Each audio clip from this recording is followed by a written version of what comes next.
काही कंपन्या अचानकच यशस्वी होतात, तर काही मोठ्या कंपन्या बंद पण पडतात. कारण फक्त प्रॉडक्ट नाही, तर बाहेरचं एन्व्हायर्नमेंट पण बिझनेस ठरवतं. हे समजण्यासाठी वापरतात pastel analysis. P stands for political. सरकारची नवीन पॉलिसी, टॅक्स किंवा सबसिडी. ईव्हीवर सबसिडी मिळाल्यामुळं इलेक्ट्रिकल व्हेइकलची मागणी वाढते. दुसरा आहे इकॉनॉमिक. महागाई, व्याजदर आणि लोकांची खरेदी क्षमता.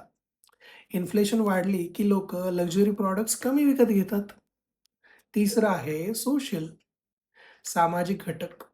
लोकांची लाईफस्टाईल आणि प्रेफरन्सेस बदलतात.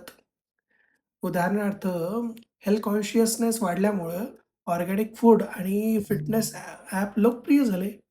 चौथा आहे टेक्नॉलॉजिकल. नवीन टेक्नॉलॉजी संपूर्ण मार्केट बदलू शकते. जसं की यू-पी-आयमुळे कॅश पेमेंट्स खूप कमी झालेत.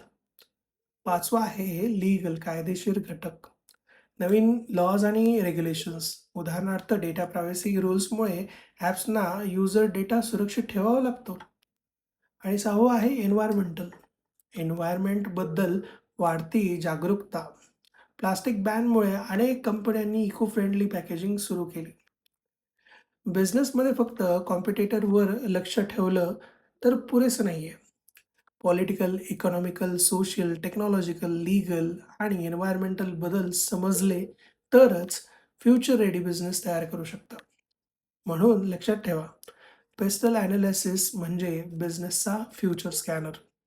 जर व्हिडिओ आवडला असेल तर तुमच्या मित्रांना शेअर करा, सेव्ह करा, रिपोस्ट करा आणि माझ्या चॅनलला फॉलो करा. चला तर मग पूर्ण महाराष्ट्र आणि देशाला पुढे घेऊन जाऊया.